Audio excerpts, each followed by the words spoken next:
Another treat for you today. You know that I love these interviews, don't you? And Stephanie Rose is not going to disappoint at all. She has come up with some of the most interesting ways of helping us do that self reflection or self exploration.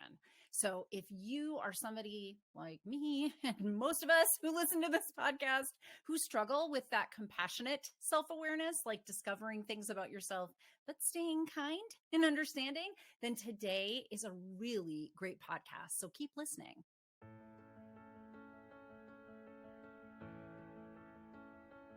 I know your deep, dark secret. You don't like your life. You're a woman in midlife, and for the past 2 decades or more, you've poured yourself in to other people. You've poured yourself into your career, your family, and yet on the inside, you feel broken. And that's no way to be. I'm Dr. Natalie Marr. I'm a clinical psychologist and a life transition expert. It wasn't too long ago that I was in your shoes, waking up in my early 40s, thinking I've got 2 failed marriages and I'm a single mom for the second time in my life. And I just knew that I could do better, that I could feel better. Fortunately for you, I have about 20 years experience clinically. And so I've created a method that will help you learn to love your story. I know that the story that you're telling yourself about your life feels awful. And I know that you think that you can't change that. I assure you, you can. And when we work together, I'm going to help you to craft a different story, a story that you love, a story that makes you want to get up every single day.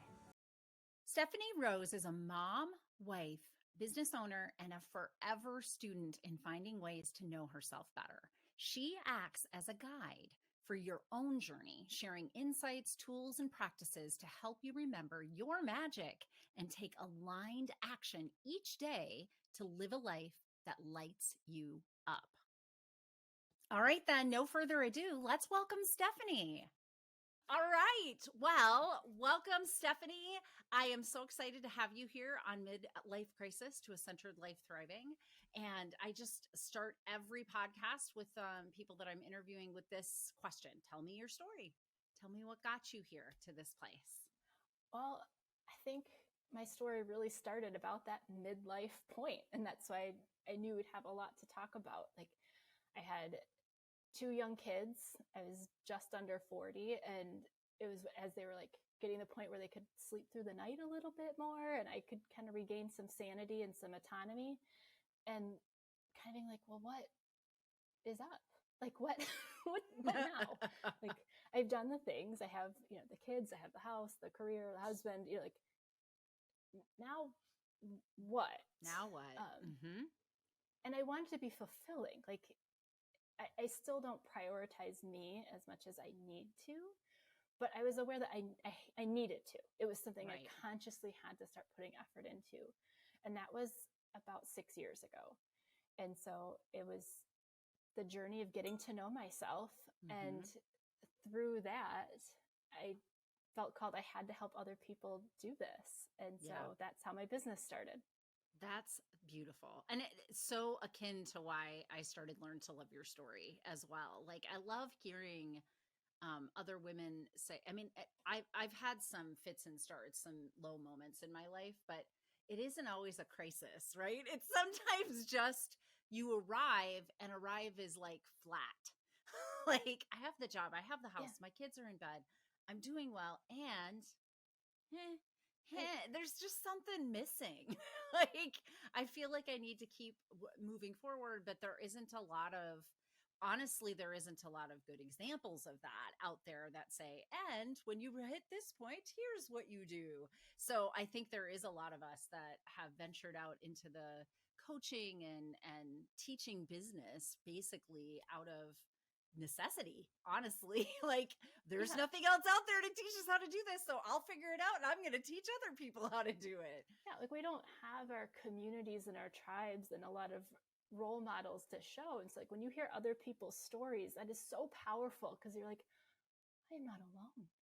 And it doesn't have to be the dramatic, like, gut-wrenching, life turned upside down stories. It's just the everyday, that wears on you, and that there can be another way to still live like an everyday life. Not like, Right. oh, I manifested everything. I have my dream life. Everything is always perfect. But just being a little bit more optimistic and seeing your way through, and giving yourself that little bit of a power to dream beyond the everyday, Yeah. and really live like your full expression.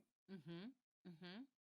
Well, that really kind of goes into my next question. So, what inspired you to start helping women in midlife, or the people that you serve? So, you can tell us who it is that you serve specifically, to empower themselves. I started because I needed it. Like, Mm-hmm. truly, that's what it was. It was my journey. And like I said, I hit that point where I did all the things, and it just wasn't feeling like, okay, I'm here. But I didn't feel like me anymore. Like, you take on all these identities throughout your life, and you really lose that core sense of you.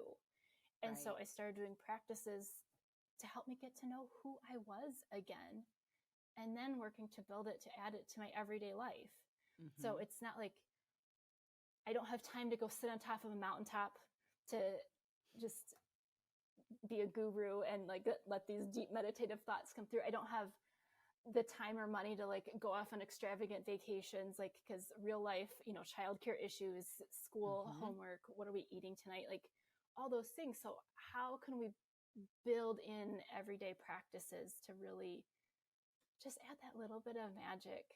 Right. And Would you mind sharing with my listeners what some of your practices are? I talk about a lot of mine on the podcast, but we're always looking for new stuff, especially those of us who are hustling in the middle of all of what you just yeah, described. So, how are you fitting it in, and what are you doing? it's still a work in progress. Yeah, It's as we never all done. are. As we all Like, are. we're always evolving and changing. So what worked before, like, you're going to need something new. But my current practices are, 4 years ago, I started a daily walk streak. And it was something to like finish the decade strong. Like I want to do this.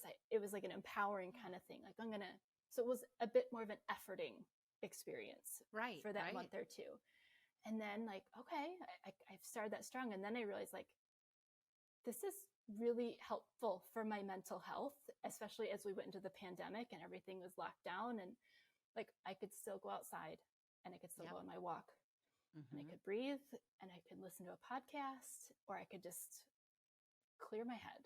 Mm-hmm. And Yep. so that is something that I've continued to this day. And it's my daily promise to myself. And it took Oh, I effort love how to you like, frame that. to Yeah. train my family that like, mommy has to get her walk in today. Um, and it has evolved into something that's like, it's the daily promise. So it's not so much efforting, it is just my self care is what I need to be a good human. Yeah. And I have a minimum threshold that if I hit that, it counts. And Yeah. that's a 15-minute walk, Yeah. preferably outside, because fresh air, your perspective goes beyond like the screen in front of you. Mm-hmm. And just knowing I have that, and that I am going to keep that promise to myself today, gives me something, even if it's just a thread to hold on to, that like, Yeah. I've got that. Yeah, it hits so many parts of the key components in my program, one of which is self-compassion. So the way you frame that, saying it's my promise to myself, and then, following through literally each and every day on that promise, is building that compassion and kindness towards yourself. So even on days where, I'm sure you've got days where things don't all go well, you Yeah. still are ending that day with that promise, or wherever it is that you take that time in your day. That is a huge piece, right? We have been so indoctrinated in the hustle culture of our worthiness comes from our work product, from what we put out into the world, that we even start to treat ourselves that way. Like, if I have a bad day, well, I guess I don't deserve my walk because I got to get to da, da, da, da. And then we look at our to-do list, or whatever else is right in front of us. So it's just such a lovely way that you do that, because obviously self-care, I've talked about too, is huge. And I think taking our body for a walk in nature is such an amazing gift, because even 15 minutes it's not just the walk, it's the nature. You're right. It's all of those components kind of swirling together.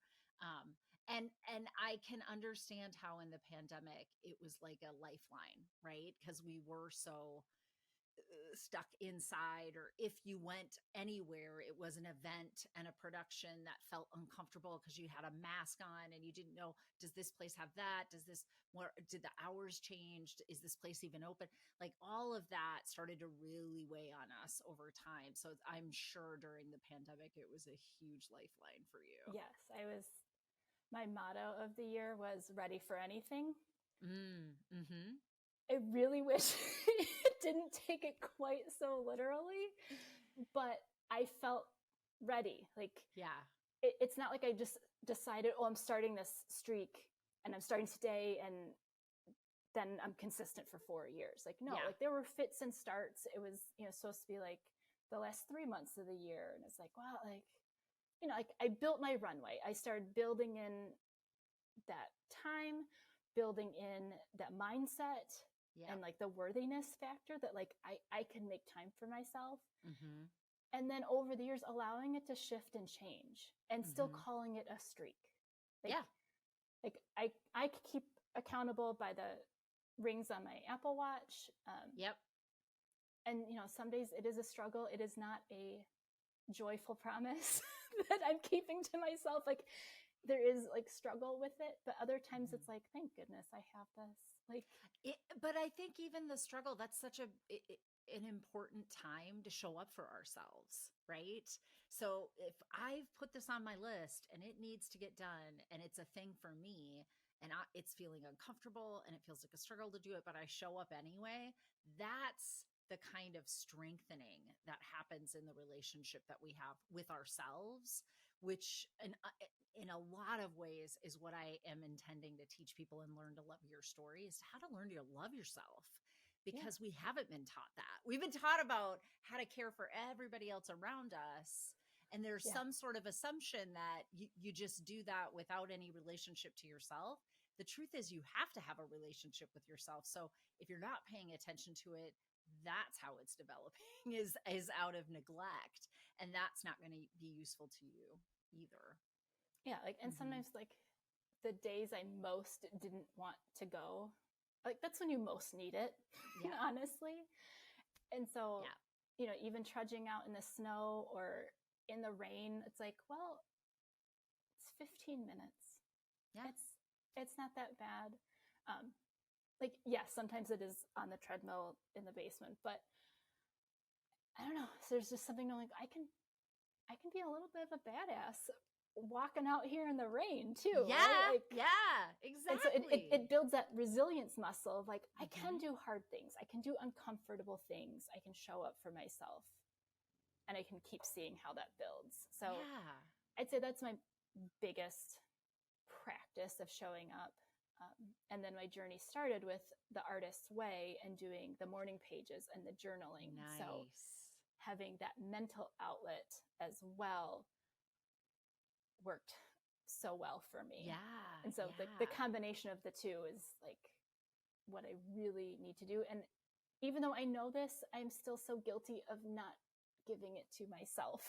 Like of not recognizing that, if you just journaled about it, you'd feel a lot better. You'd have a lot more mental space. You could just have less pressure.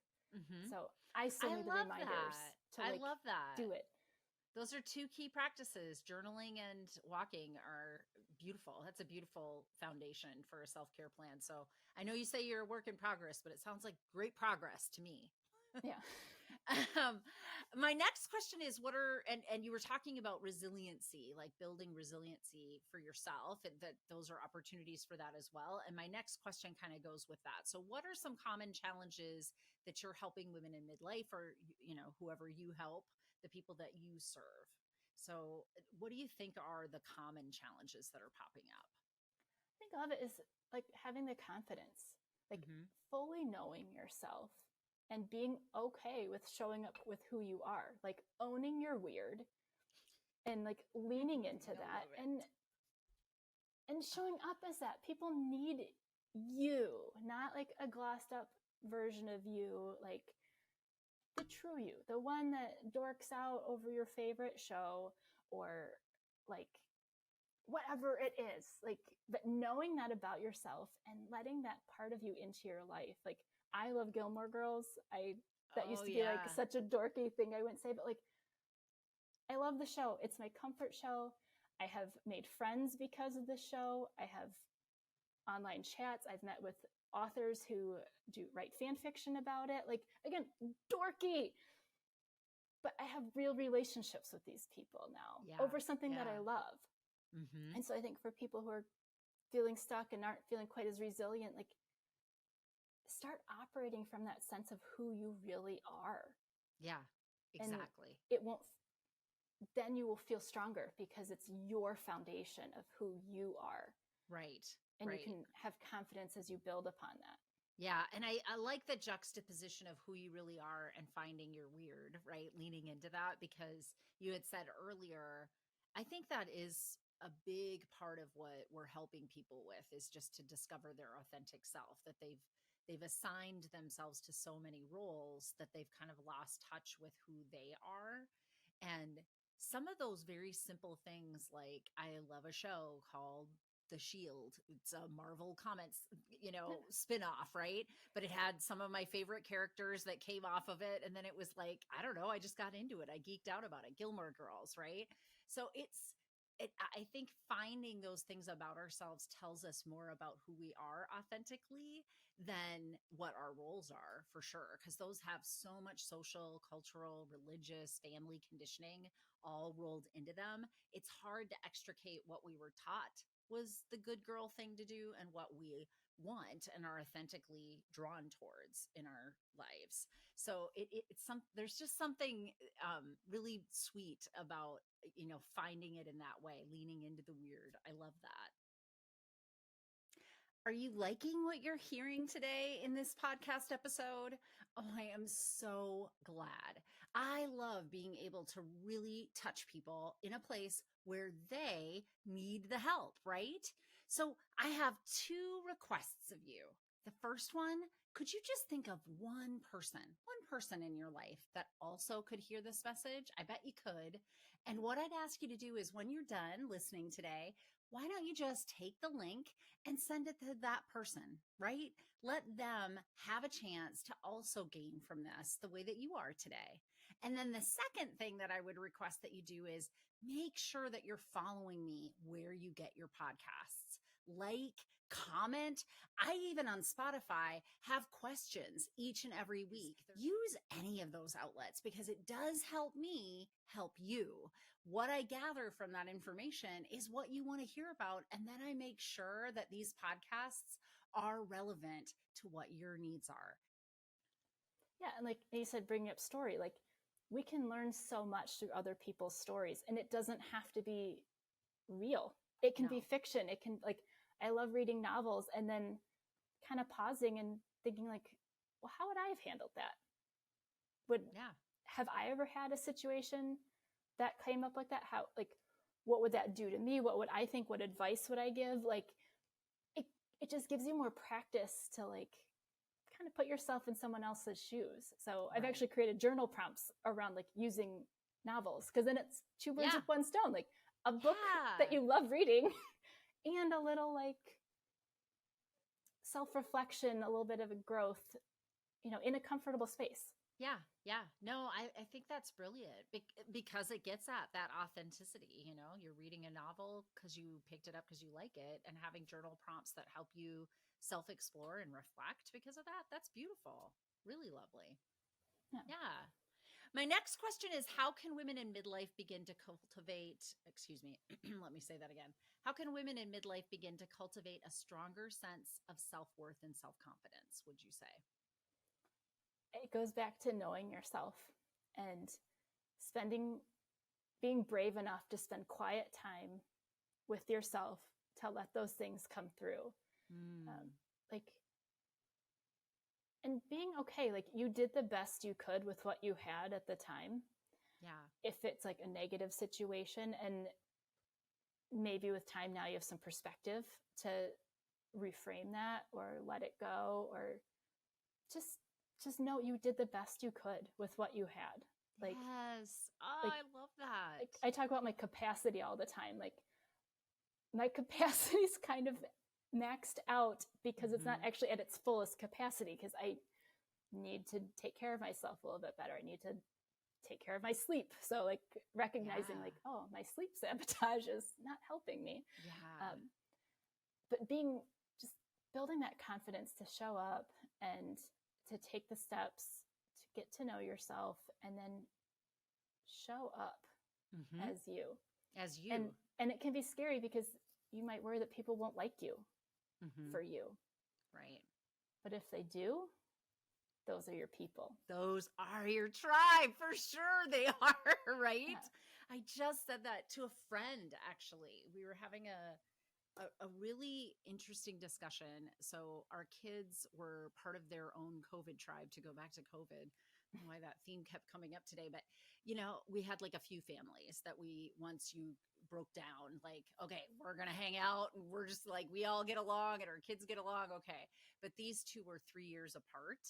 And so it's 6th grade and 3rd grade this year, which is a significant gap in those middle school to, elementary school gaps. And so they're growing apart. And my friend was just holding all sorts of anxiety about having that discussion with me. And so we talked about it this weekend, and I was like, absolutely, like, she's in 6th grade. I don't think I would have wanted to hang out with 3rd graders when I was 6th grade. So I totally get it. And she's like, oh my gosh, I was so worried if I said that you were going to want to separate from me. And I was like, have you ever had that experience? And she's like, yeah, I've had an experience like that before. And I said, well, those are people that are gifting us the knowledge that they are not our people, because your people, they're all in.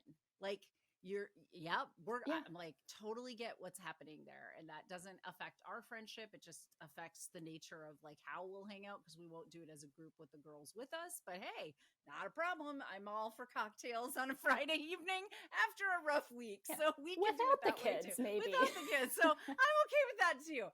So yeah, but I think that there's just something really beautiful about the people who see you're weird and love you anyway. Like, those are your people, of course.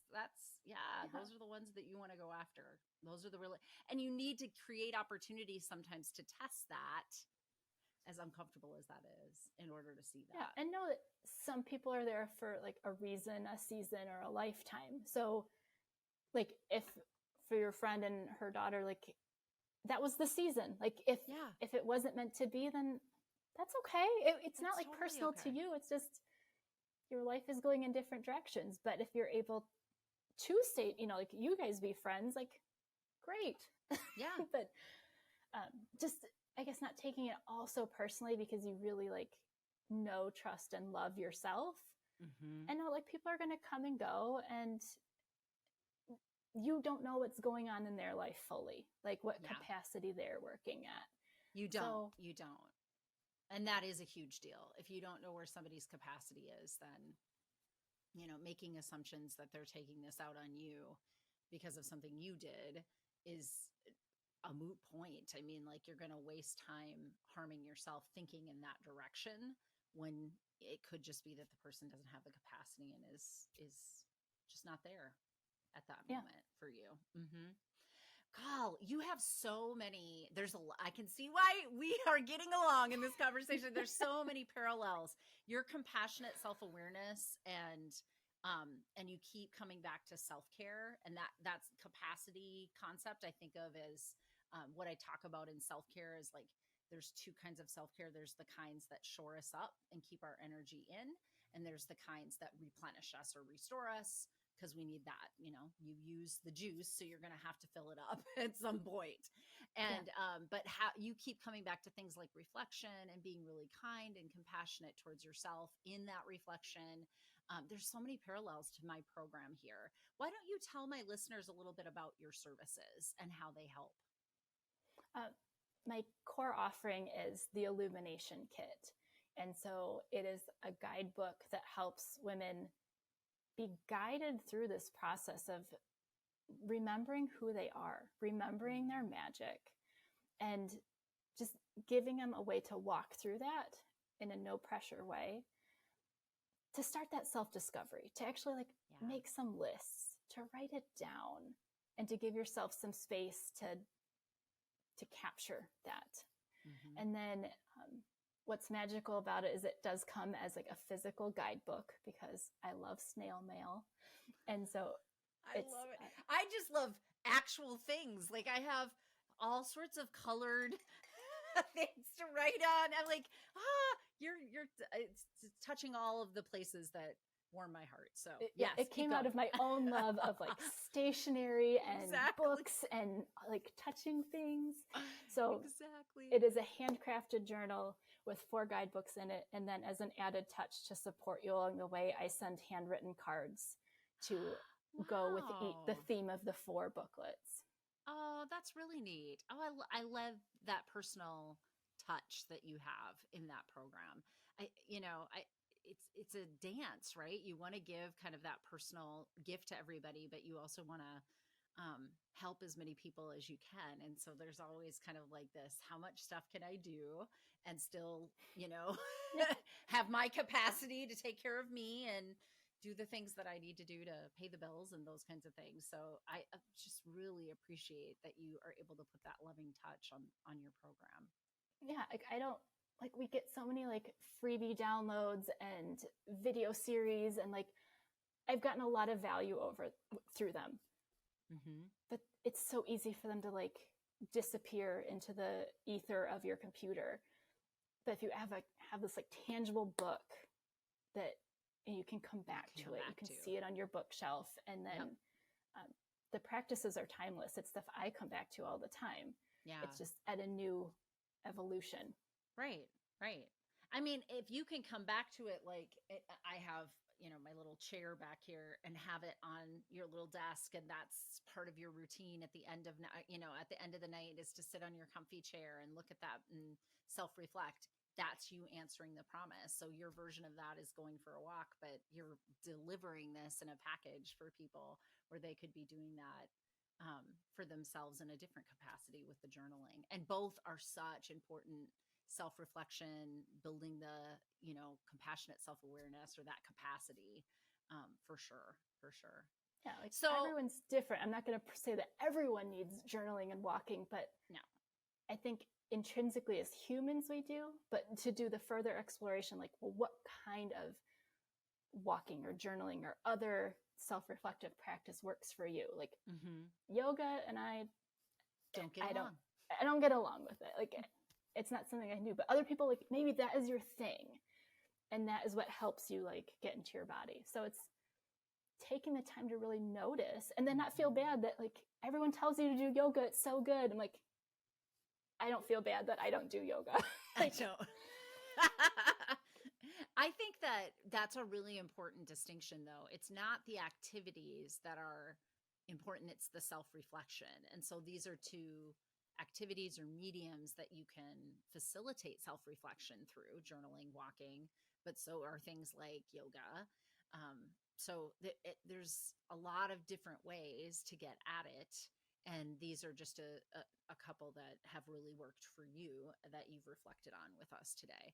But there's so many different ways that you can do this. And you really should be listening to your body and your mind tell you, does this fit for me? So if I'm sitting in the middle of a yoga class and I'm like, I hate this, then you hate it and listen. And that's okay. Yeah. Like your vibe's not there. It's not going to restore you the way it might for someone else. So like let go of that guilt. Then like all those options like just fall away. Like instead of all the shoulds, like, oh, I should go to yoga. Like, no, going to yoga is not for me. No. And whatever it is for you, like let it go. Like everyone like loves their Peloton. Like it's okay, but that's not my thing. It's not your thing. And I don't have a story around it. Yeah, stop shooting on yourself for sure, because you're right. Like there's a million different ways to do this, and some will resonate and some will not. And listen to the resonation, because that's what's telling you what works for you and what is sustainable.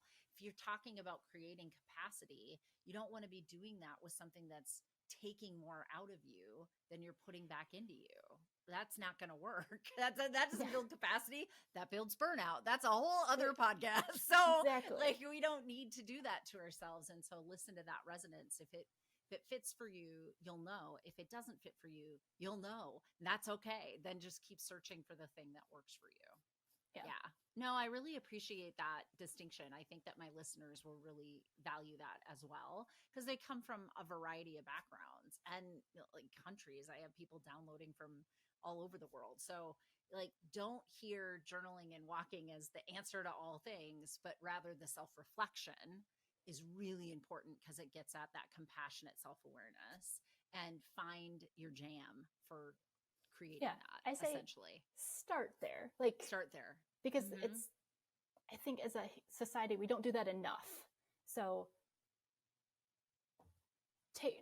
trust the process to start there and then leave it if it doesn't serve you. Yeah. I'm just so grateful that you are a loyal listener and that what I'm delivering here is something that you want to be listening to each and every week. There are just other ways that you can be working with me through learntoloveyourstory.com, and I want to make sure that you know what those are. Now, for starters, all of these are links that you would find in the notes for every single podcast. And if you found me in a post on learntoloveyourstory.com, all of these links are there as well. But there are 3 ways that you can work with me. The first, and the one that I really strongly recommend, is join my Facebook group, join my community. This is a place where we can all talk with one another about what you're hearing me put out on podcasts, write in my blogs, and you really get some support, some community around making change, working towards that centered life thriving that you want. The second thing is I have a whole set of courses online, all there, right there for you, that will teach you and walk you through with workbooks, with guided meditations. So if you haven't seen that, you should at least go over and browse. And then my last and my favorite way is to meet with you one-on-one. I do a free consultation for an entire hour. It's called a midlife valuation. And that's what we're going to do. Look at the value of your midlife. We're going to compare that to the goals that you have for yourself. And we're going to help you come up with a plan where there's gaps there. And it's all free to you. So these are the 3 ways to get started working with me in another way if you're loving what you're hearing on the podcast. My next question is, what advice do you give women in midlife who feel like they're stuck and are not sure where to start when it comes to building a life that they love?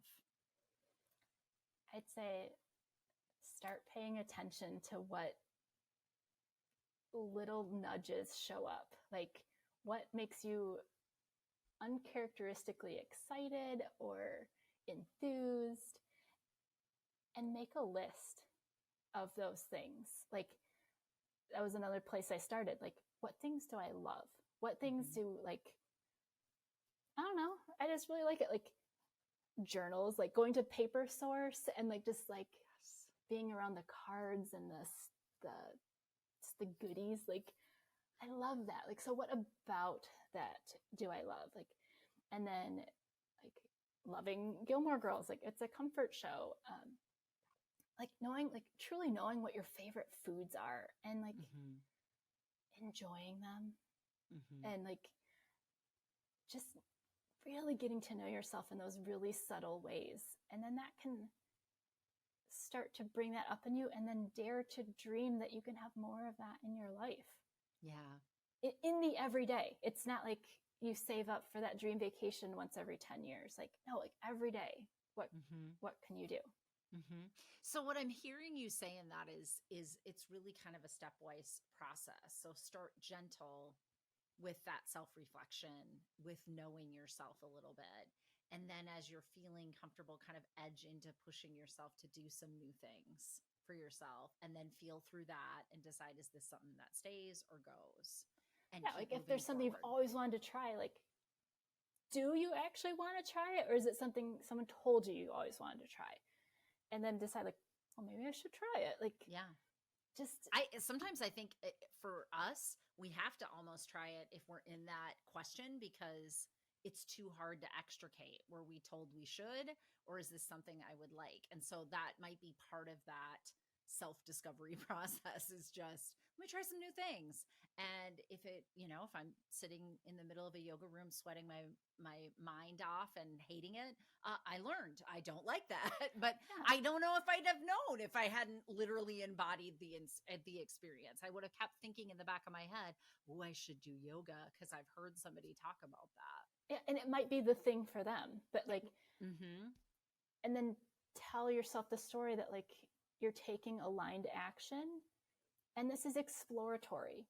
The success is that you tried things, and Correct. you tested some stuff. You put your thoughts into action. Yeah.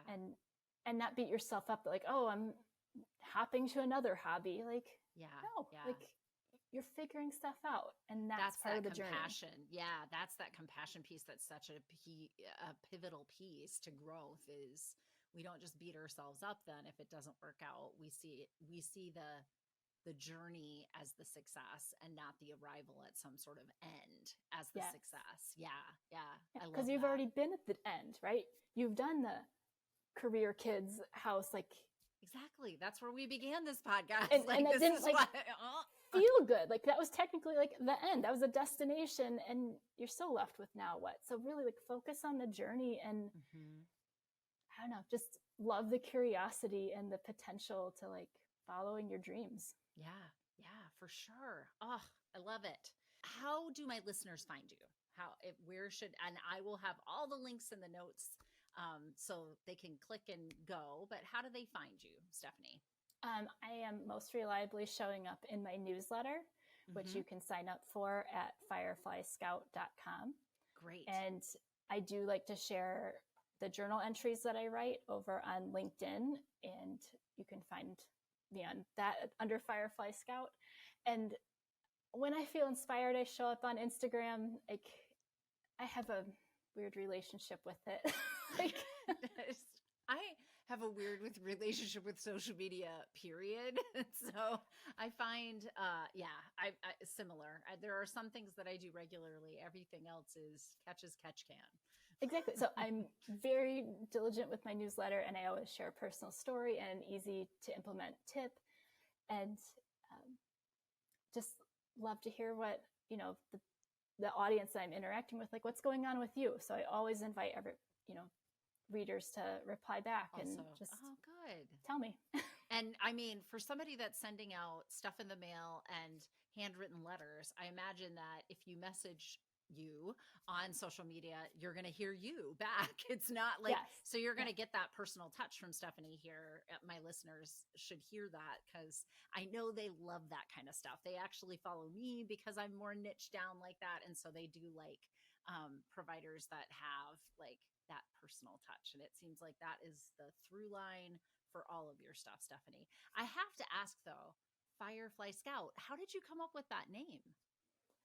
It was a brainstorming over a summer night and trying to figure out like what is something like I want people to like that's like a little bit magical, a little bit exploratory, and it came out like fireflies dance in the summer night, and they really are magical. Their bioluminescence is an effortless glow, and I really want women to live with that. And to scout, like you can be a scout like as a noun, but also like a verb. I want you to like scout out your life, like take action. And so that's where it came to be. That is really lovely. I love that. And then that dovetails with the luminous product that you told us as well, right? Okay. To help you grow your glow. I love that. Beautiful. Is there anything I didn't ask you today, Stephanie? Anything you wanted to share with my listeners that I didn't get a chance to ask? I just hope it inspired someone to believe that they have so much more inside them, and that to take that first step of being a little bit more curious about themselves, and to let that dreamer part of them play. Yeah. I can tell you with true sincerity, you inspired me today.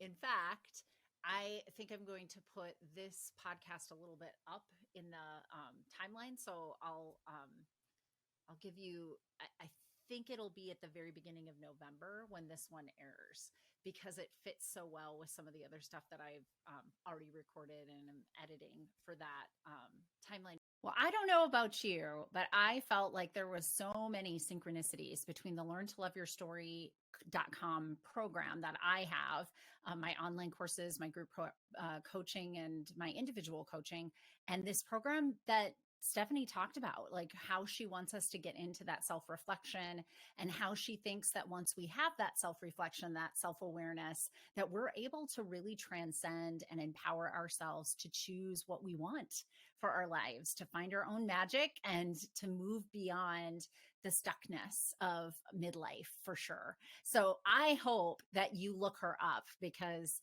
she's got some fun things, I think, that are going to be coming down the pike. And just the way, the thoughtfulness with which she runs her program, where she writes, individual letters to you, and she makes it such a treat to walk through a coaching process with her. I really hope that you look into it for yourself. If anything today sounded like something that you wanted to do. And remember, you can go to the notes. All the links are there that she talked about today. And I'm also hopeful that if you're not going to do that, that you at least heard something today that resonated for you, something that's going to help you learn to love your story and find your centered life thriving. I just wanted to take a minute and thank you. Thank you for listening. Thank you for making this podcast even a thing.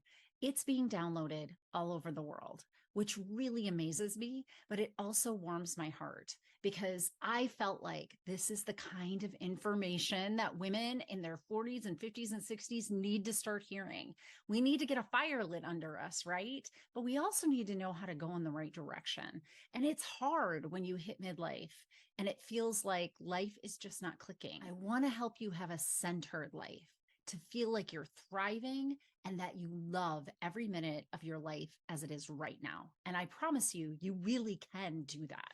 And I am so happy to have you here. So I just wanted you to hear that. Be sure that you're following me in wherever you get your podcasts so that you never miss when I drop a new one.